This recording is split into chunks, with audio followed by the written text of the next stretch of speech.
పడి పడి లేచే మనసు. ఎపిసోడ్ 8. వెళ్లేవాళ్ల ఇద్దరి వైపు చూస్తున్న పద్మ మీద చెయ్యి వేసి ధైర్యం చెప్పింది సత్య. సత్య పద్మతో పాటే లోపల తోడుగా కూర్చుని ఉంది.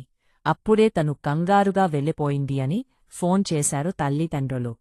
ఆంటీ, మీరు ఇక్కడే ఉండండి, ఇంటి నుండి ఫోన్ నాన్నతో మాట్లాడి వస్తానని చెప్పి పక్కకి వెళ్ళింది. డాడీ, నా ఫ్రెండ్కి బాగోలేదని కంగారుగా వచ్చేశాను. అలాగే డాడీ, సరే, త్వరగా వచ్చేస్తాను అని తండ్రి చెప్పిన జాగ్రత్తలకి సరే సరే అని ఫోన్లో చెప్పుతూ పెట్టేసింది. ఇంతలో పద్మ లేచి కొడుకు పక్కన కూర్చుని బాధపడుతూ కళ్ళనీళ్లు పెట్టుకుంది. ఆమె కళ్ళ నిండా నీళ్లు జారి అతని చేతిపై పడ్డాయి. మల్లికా, వచ్చావా? నాకు తెలుసు వస్తావని కళ్ళు తెరిచి చూశాడు మెల్లగా. అప్పుడే లోపలికి వస్తూ కనిపించింది సత్య. చుట్టూ చూశాడు. పక్కన తన తల్లిను చూసి బాధపడ్డాడు. మల్లికా రాలేదని కళ్లలో నుండి నీళ్లు చెంపల మీదగా జారీ దిండుని తరిపాయి. తన మనసు ఆమె రాలేదని, తను ఇంక వస్తుందని ఆశతో డోర్ వైపు చూశాడు. ఇంతలో తనని చూడాలని తలుపు తెరచుకుని కంగారుగా లోపలికి వచ్చారు వేణు తల్లిదండ్రులు. ఒరేయ్ నందో, ఏమిటిరా నీకు ఈ పరిస్థితి? అమ్మ చూడు మీకోసం ఎంత బాధపడుతుంది. నీకు వచ్చిన కష్టం మాతో చెప్పకుండా ఈ పిచ్చి నిర్ణయాలు తీసుకుని ప్రాణాల మీదకు తెచ్చుకుంటావా అని పక్కన కూర్చుని తలమీద చెయ్యివేసి నిమిరింది పెద్దమ్మ.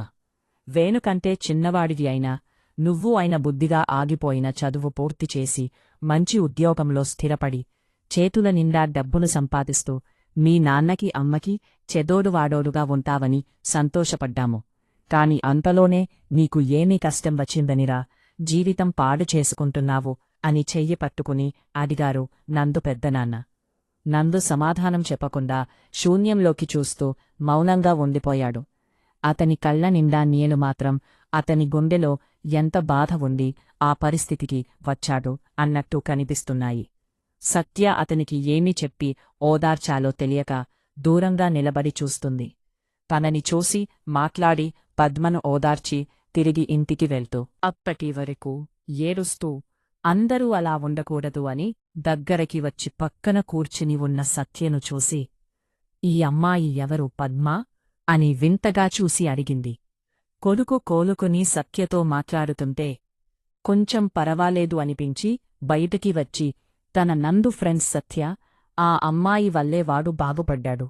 కాని తను ప్రేమించిన అమ్మాయికి పెళ్లి కుదిరిందని ఇలా సూసైడ్ చేసుకున్నాడని అని జరిగినంత వివరంగా చెప్పింది కన్నీళ్లు చీర కొంగుతో తుడుచుకుంటూ. ఓ అవునా, ఆ అమ్మాయి దీనికి కారణమనుకున్నాను. కాని చాలా మంచి అమ్మాయిలా ఉంది. ఫ్రెండ్ భవిష్యత్తు గురించి ఎంతలా ఆలోచించింది అంటే తల్లి తండ్రులునో ఇంట్లో వాళ్లని చేసుకోబోయేవాడిని ఇకెంత బాగా చూసుకుంటుందో. ఏ కన్న తల్లి బిడ్డనో కాని అమ్మాయి మాత్రం తెల్లగా ముద్దుగా చాలా అందంగా ఉంది. సరే పద్మ, మీకోసం భోజనం తీసుకుని వచ్చాను. ఇక్కడ పెట్టి వెలుకున్నాను, తినండి. ఇంతకీ మరిదిగారు వేణు ఎక్కడ కనిపించడం లేదు అని చుట్టూ చూశారు. వాళ్ళు ఆ అమ్మాయి ఇంటికి వెళ్లారు. ఆ అమ్మాయి కుటుంబంతో మాట్లాడి పెళ్లి మన వాడితో జరిగేలా ఒప్పిస్తానని ఇద్దరు ఇప్పటికీ ఇప్పుడు హైదరాబాద్ వెళ్లారు.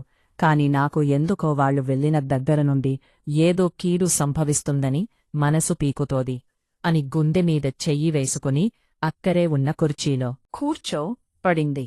అయ్యో, అలాంటిది ఏమీ ఉండదు. నువ్వు ఎక్కువ ఆలోచించి మనసు పాడు చేసుకోకు. వాడుకి భోజనం పెట్టి నువ్వు కూడా తిను. సాయంత్రం వస్తానని చెప్పి ఇంటికి వెళ్ళిపోయారు.